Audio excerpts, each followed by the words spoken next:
ناظرین، ایک بہت مشہور شعر تھا کہ خاک میں مل گئے نگینے لوگ، حکمران بن گئے کمینے لوگ۔ اس وقت جو موجودہ حکومت ہے، خاص طور پر پنجاب کی، ان کے جو وزیر اور مشیر ہیں، ان کی ایک مشیر کی ویڈیو اس وقت وائرل ہے کہ وہ منصور علی خان کے پروگرام میں بیٹھے ہوئے ہیں اور وہاں پر عمران خان کے وکیل اظہر صدیق صاحب بھی موجود ہیں۔ بحث ہو رہی ہے، اچانک ان معصوف نے اٹھ کر جو ہے وہ ان کو تھپڑ مارنے شروع کر دی اور گندی غلیظ گالیاں دینی شروع کر دی۔ خیر، ان معصوف کا جو وتیرہ ہے گالیوں کا، وہ پہلے سے بھی ہے۔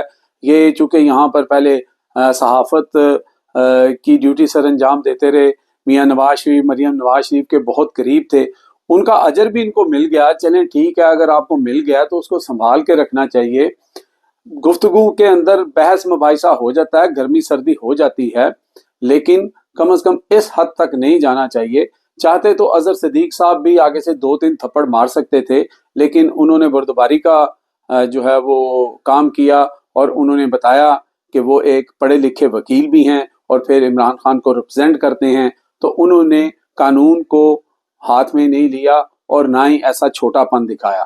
لیکن وہ کہتے ہیں نا کہ بڑی بڑی سیٹوں پہ جب چھوٹے چھوٹے لوگ بیٹھ جاتے ہیں تو پھر لوگ کئی دفعہ اپنی اوقات بھی بھول جاتے ہیں۔ یہ بہت ہی ناخوشگوار واقعہ ہے اور ایسا نہیں ہونا چاہیے تھا، کیونکہ ساری دنیا دیکھ رہی ہے، باہر کے ملک بھی دیکھتے ہیں، اور اس طرح کے واقعے نہیں ہونے چاہیے تھے۔ جب شیر افضل مروت والا واقعہ ہوا تھا، اس کے اوپر بھی میں نے کہا تھا کہ یہ بہت غلط بات ہے، چاہے پی ٹی آئی والا کرے یا نون لیگ والا کرے، کوئی بھی سیاسی لوگ یا وہ لوگ جو مین سٹریم میڈیا پہ بیٹھتے ہیں، ان کو کم از کم اس بات کا خیال ضرور رکھنا چاہیے کہ یہ جو پروگرام ہے یہ ہمارے مائیں بہنیں بچے سب دیکھتے ہیں۔ اب مجھے آپ بتائیں کہ ایسے پروگرام کے اندر جب آپ غلیظ گالیاں دیں گے اور تھپڑوں کی بارش کریں گے تو پھر ایسے میڈیا ہاؤسز کو کون دیکھے گا؟ پھر لوگ آپ کی عزت کیوں کریں گے؟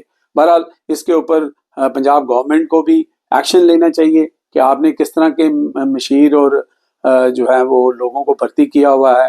اگر کوئی بات ہوئی ہے تو اس کو ایک طریقے اور سلیقے سے بھی ختم کیا جا سکتا تھا۔